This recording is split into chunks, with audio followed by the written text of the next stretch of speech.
കർണാടകയിലെ ദൊഡ്ഡബിദ്രകല്ലു. അവിടെയായിരുന്നു നവീൻ കുമാറും ഫാമിലിയും താമസിച്ചിരുന്നത്. നവീൻ കുമാർ മാരീഡായിരുന്നു. അവർക്ക് 2 മക്കളുമുണ്ട്. ഭാര്യ അനുപല്ലവി, ഒരു സാധാരണ ഫാമിലി മാൻ.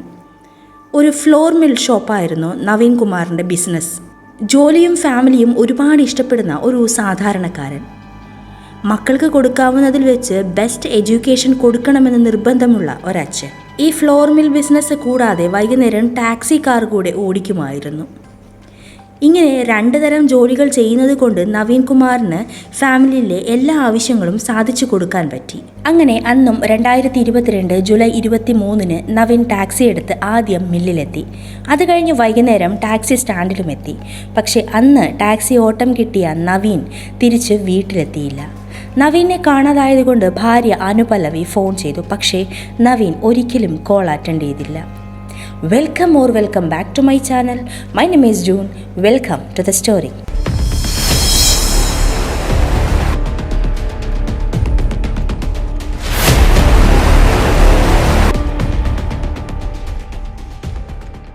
നവീനെ ഫോൺ ചെയ്ത് കിട്ടാത്തത് കൊണ്ട് വൈഫ് നവീൻ്റെ ചില സുഹൃത്തുക്കളെയും വിളിച്ചന്വേഷിച്ചു. ജൂലൈ 24 കഴിഞ്ഞു. ആഴ്ചകൾ കഴിഞ്ഞു. പക്ഷേ നവീനെ കാണാനില്ല എന്ന് പറഞ്ഞ് അനുപല്ലവി പോലീസ് കംപ്ലൈൻറ്റ് കൊടുത്തില്ല. ഒരാഴ്ച കഴിഞ്ഞു. നവീൻ്റെ സിസ്റ്റർ നവീനെ ഫോൺ ചെയ്ത് കിട്ടാത്തത് കൊണ്ട് അനുപല്ലവിയെ വിളിച്ചു. അപ്പോഴാണ് അനുപല്ലവി ഭർത്താവ് നവീൻ മിസ്സിംഗ് ആണെന്ന് പറയുന്നത്. ഉടനെ തന്നെ നവീൻ്റെ സിസ്റ്റർ നവീൻ്റെ വീട്ടിലെത്തി അനുപല്ലവിയെയും കൂട്ടി പീണിയ പോലീസ് സ്റ്റേഷനിലെത്തി. ഒരു മിസ്സിംഗ് കംപ്ലൈൻറ്റ് കൊടുക്കുന്നു. പോലീസ് നവീൻ്റെ ഫുൾ ഡീറ്റെയിൽസും ഫോട്ടോയും മറ്റുള്ള പോലീസ് സ്റ്റേഷനിലും അറിയിക്കുന്നു. പക്ഷേ ഓഗസ്റ്റ് 6 നവീൻ അയാളുടെ വീട്ടിലെത്തി. നവീന് 2 ആഴ്ചയായിട്ട് എന്താണ് സംഭവിച്ചത്? നവീൻ എവിടെയായിരുന്നു? എന്തുകൊണ്ടാണ് അയാൾ തൻ്റെ ഭാര്യയെ പോലും കോൾ ചെയ്യാതിരുന്നത്? ഇതിൻ്റെയൊക്കെ ഉത്തരത്തിലേക്ക് പോകുന്നതിന് മുൻപ് ഈ ചാനൽ ആദ്യമായിട്ട് കാണുകയാണെങ്കിൽ ഇത്തരം ക്രൈം ആൻഡ് ഇൻവെസ്റ്റിഗേഷൻ വീഡിയോസും mystery and ghost kind of വീഡിയോസും ഇഷ്ടമാണെങ്കിൽ ദയവായി സബ്സ്ക്രൈബ് ചെയ്യുക. നിങ്ങൾ തരുന്ന ഓരോ ലൈക്കുകളാണ് എനിക്ക് വീഡിയോ ചെയ്യാനുള്ള പ്രചോദനം. നവീൻ തിരിച്ചു വന്നത് എല്ലാവർക്കും സന്തോഷമായി, ആ കുടുംബത്തിലെ ഒരാൾ ഒഴിച്ച്. നവീൻ്റെ മിസ്സിംഗ് കാര്യം പോലീസിൽ കംപ്ലൈൻറ്റ് കൊടുത്തിട്ടുണ്ട്. ഇപ്പോൾ നവീൻ തിരിച്ചു വന്നു. സോ പോലീസിൽ ഇൻഫോം ചെയ്യേണ്ടതുണ്ട്. സോ കുറച്ച് റിലേറ്റീവ്സ് നവീൻ്റെ അപ്ഡേറ്റ്സ് പറയാനായിട്ട് പോലീസ് സ്റ്റേഷനിലെത്തി. പക്ഷേ കഴിഞ്ഞ 14 ദിവസമായി നവീന് എന്ത് പറ്റിയെന്നത് പോലീസിന് അറിയണം. സോ പോലീസ് നവീൻ്റെ വീട്ടിലെത്തി കാര്യങ്ങൾ അന്വേഷിച്ചു. പക്ഷേ നവീൻ ആദ്യം തൻ്റെ ലൈഫിൽ നടന്ന കാര്യങ്ങൾ പോലീസിനോട് തുറന്നു പറയാൻ തയ്യാറായില്ല. തനിക്ക് പരാതിയില്ല എന്നാണ് നവീൻ പറഞ്ഞത്. എന്നാൽ പോലീസിൻ്റെ നിർബന്ധത്തിന് വഴങ്ങി നവീൻ ജൂൺ 23 മുതൽ ഓഗസ്റ്റ് 6 വരെ തൻ്റെ ലൈഫിൽ നടന്ന കാര്യങ്ങൾ പോലീസിനോട് പറഞ്ഞു. അന്ന് ജൂലൈ 23 വൈകുന്നേരം നവീൻ ടാക്സി സ്റ്റാൻഡിലെത്തി. 3 പേര് അയാളുടെ ടാക്സിയിൽ കയറി. പക്ഷേ എങ്ങോട്ടേക്കാണെന്ന് കൃത്യമായ ലൊക്കേഷൻ ഈ 3 പേരും പറഞ്ഞില്ല.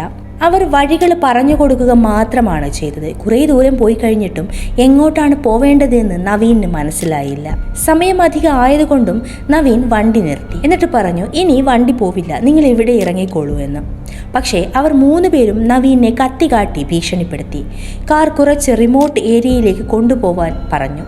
ഈ റിമോട്ട് ഏരിയയിൽ വെച്ച് വണ്ടി നിർത്തി നവീൻ ചോദിച്ചു, നിങ്ങൾ എന്തിനാണ് എന്നെ കത്തിക്കാട്ടി ഭീഷണിപ്പെടുത്തുന്നത്? എൻ്റെ കയ്യിൽ അധികം പണമൊന്നുമില്ല. ഈ പേഴ്സിൽ വെറും തുച്ഛമായ പണം മാത്രമേ ഉള്ളൂ, അത് നിങ്ങൾ എടുത്തോളൂ. പക്ഷേ ഈ 3 പേരും മറുപടി പറഞ്ഞത് അവർ വാടക കൊലയാളികളാണ്. താൻ പണക്കാരനല്ല, എന്നോട് ആർക്കും ഒരു ദേഷ്യവുമില്ല, ആരോടും ഞാൻ അടിയുണ്ടാക്കാൻ പോവാറുമില്ല. അപ്പോൾ ചിലപ്പോൾ നിങ്ങൾക്ക് ആൾ മാറിപ്പോയതായിരിക്കും. പക്ഷേ ഈ വാടക കൊലയാളികൾ പറഞ്ഞത് നിങ്ങളെ തന്നെ കൊല്ലാനാണ് ഞങ്ങൾക്ക് പണം കിട്ടിയത് എന്ന്. എങ്കിൽ ശരി, എന്നെ കൊന്നോളൂ. പക്ഷേ ആരാണ് എന്നെ കൊല്ലാൻ ഏൽപ്പിച്ചത് എന്നറിയണം. കാരണം എനിക്കാരും ശത്രുക്കളില്ല. അതൊക്കെ കേട്ടപ്പോൾ ഈ 3 പേർക്കും ഒരു മനസ്സലിവുണ്ടായി. അവരുടെ കോൺട്രാക്ട് റൂൾ ബ്രേക്ക് ചെയ്തു. എന്നിട്ട് പറഞ്ഞു, നവീൻ്റെ വൈഫ് അനുപല്ലവിയും ബോയ് ഫ്രണ്ടുമാണ് നവീനെ കൊല്ലാൻ ഏൽപ്പിച്ചത് എന്ന്. പക്ഷേ നവീൻ ആദ്യം ഇത് വിശ്വസിച്ചില്ല. പിന്നീട് ഈ കൊലയാളികൾ വാട്സാപ്പ് ചാറ്റ് കാണിച്ചു കൊടുത്തു. അതിൽ നവീൻ്റെ ഭാര്യയുടെയും കാമുകൻ്റെയും ഫോട്ടോ കണ്ടു. അങ്ങനെ നവീന് വിശ്വാസമായി. തന്നെ കൊന്നോളൂ എന്ന് നവീൻ പറഞ്ഞു. പക്ഷേ ഈ കൊലയാളികൾക്ക് പിന്നെ നവീനെ കൊല്ലാൻ തോന്നിയില്ല. അനുപല്ലവിക്ക് ഹിമവന്ത് കുമാർ എന്നയാളുമായിട്ട് അടുപ്പമുണ്ടായിരുന്നു. നവീൻ വീട്ടിലില്ലാത്തപ്പോൾ ഹിമവന്ത് കുമാർ പല തവണ ഇവരുടെ വീട്ടിൽ പോയിട്ടുണ്ട്. അനുപല്ലവിയും ഹിമവന്തും ആയിട്ടുള്ള റിലേഷൻ സ്ട്രോങ് ആണ്. പക്ഷെ ഹസ്ബൻഡ് നവീനെ ഡിവോഴ്സ് ചെയ്യാനും വയ്യ. സോ നവീനെ കൊല്ലാനായിട്ട് പ്ലാൻ ചെയ്യുന്നു. അങ്ങനെ നവീൻ ഇല്ലാണ്ടായാലേ ഹിമവന്ത് കുമാറും അനുപല്ലവിയും തമ്മിലുള്ള മാരേജ് പോസിബിൾ ആവുള്ളൂ. പക്ഷേ എങ്ങനെ കൊല്ലുമെന്നൊന്നും അവർക്കറിയില്ല. അങ്ങനെയാണ് അവർ ഈ വാടക കൊലയാളികളെ തേടിയത്. നാഗരാജ, ഹരീഷ്, മുഗളിൻ എന്ന 3 പേര് നവീനെ കൊല്ലാൻ റെഡിയായി. സത്യത്തിൽ ഇത് അവരുടെ ആദ്യത്തെ ഡീലാണ്. ഇതിനു മുൻപ് അവർ ആരെയും കൊന്നിട്ടില്ല.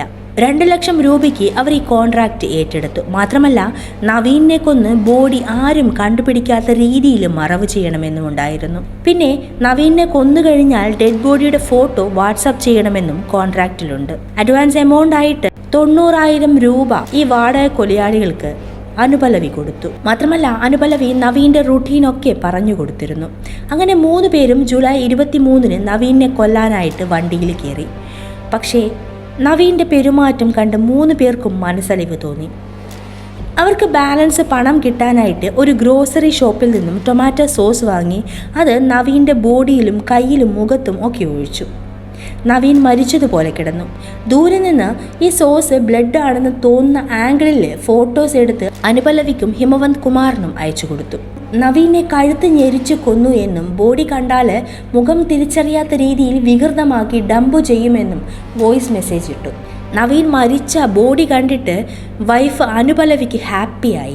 എങ്കിലും ഹിമവന്ത് കുമാർ അസ്വസ്ഥനായി. നെക്സ്റ്റ് ഡേ തന്നെ ഈ 3 പേരും ബാലൻസ് ക്യാഷ് അനുപല്ലവിയുടെ കയ്യിൽ നിന്നും വാങ്ങിപ്പോയി. അനുപല്ലവി ഹസ്ബൻഡിനെ അന്വേഷിച്ച് ഒരു ഫേക്ക് ഡ്രാമ കളിച്ചുകൊണ്ടിരുന്നു. പക്ഷേ ഹിമവന്ത് കുമാറിന് താൻ ചെയ്ത കാര്യത്തിൽ ഭയങ്കരമായിട്ട് റിഗ്രറ്റ് ഫീൽ ചെയ്തു തുടങ്ങി. ഈ സംഭവങ്ങൾക്കൊക്കെ ശേഷം നവീന് തിരിച്ച് വീട്ടിലേക്ക് പോവാൻ കൂട്ടാക്കിയില്ല. അയാൾ കുറേ സിറ്റീസ് അലഞ്ഞു തിരിഞ്ഞു നടന്നു. പക്ഷെ ഒരു ഘട്ടത്തിൽ നവീന് മനസ്സിലായി തനിക്ക് ഭാര്യയെയും മക്കളെയും ബന്ധുക്കളെയും വിട്ട് എങ്ങോട്ടും പോവാൻ പറ്റില്ല എന്ന്. അങ്ങനെ അയാൾ തിരിച്ചുപോയി. പക്ഷേ നവീൻ തിരിച്ചു വന്നത് കണ്ടപ്പോൾ അനുപല്ലവിക്ക് ഷോക്കായി. പക്ഷേ ഇവിടെ ഹിമവന്ത് കുമാർ നവീൻ്റെ ബോഡിയുടെ ഫോട്ടോ കണ്ടപ്പോൾ തൊട്ട് റിഗ്രറ്റ് ഫീലായി. മെൻ്റൽ സ്റ്റേറ്റ് ബാഡായി തുടങ്ങി. അതൊരു പോലീസ് കംപ്ലൈൻറ്റ് ആയാൽ ഉറപ്പായും തന്നെ ജയിലിലിടുമെന്ന് ഹിമവന്തിന് ഉറപ്പായിരുന്നു. അങ്ങനെ സംഭവിച്ചാൽ തൻ്റെ ഫാമിലിക്ക് നാണക്കേടാണ് എന്നൊക്കെ ചിന്തിച്ച് ഹിമവന്ത് കുമാർ നവീൻ്റെ മരണവാർത്ത അറിഞ്ഞ് 8 ദിവസം കഴിഞ്ഞ് ആത്മഹത്യ ചെയ്തു. ഏതായാലും അനുപല്ലവിയെയും ഈ 3 വാടക കൊലയാളികളെയും പോലീസ് അറസ്റ്റ് ചെയ്തു. ഈ കേസിൽ അനുപല്ലവിയുടെ അമ്മയും ഇൻവോൾവ് ആയിരുന്നു. അവർക്കും കാര്യങ്ങളൊക്കെ അറിയാമായിരുന്നു. അവരെയും അറസ്റ്റ് ചെയ്തു. പക്ഷേ നവീന് ഈ കേസ് പിൻവലിക്കണമായിരുന്നു. നവീന് തൻ്റെ ഭാര്യ ജയിലിലാവുന്നത് ഇഷ്ടമല്ല. സോ നവീന് പരാതിയില്ല എന്ന് എഴുതി കൊടുത്തു. അങ്ങനെ നവീൻ്റെ ഒരൊറ്റ വാക്കിന്മേൽ എല്ലാ പ്രതികളും കുറ്റവിമുക്തരായി. ഈ കേസിനെ പറ്റിയിട്ട് എന്താണ് നിങ്ങൾക്ക് തോന്നുന്നത്? അഭിപ്രായങ്ങൾ കമൻറ്റുകളായി രേഖപ്പെടുത്തുക.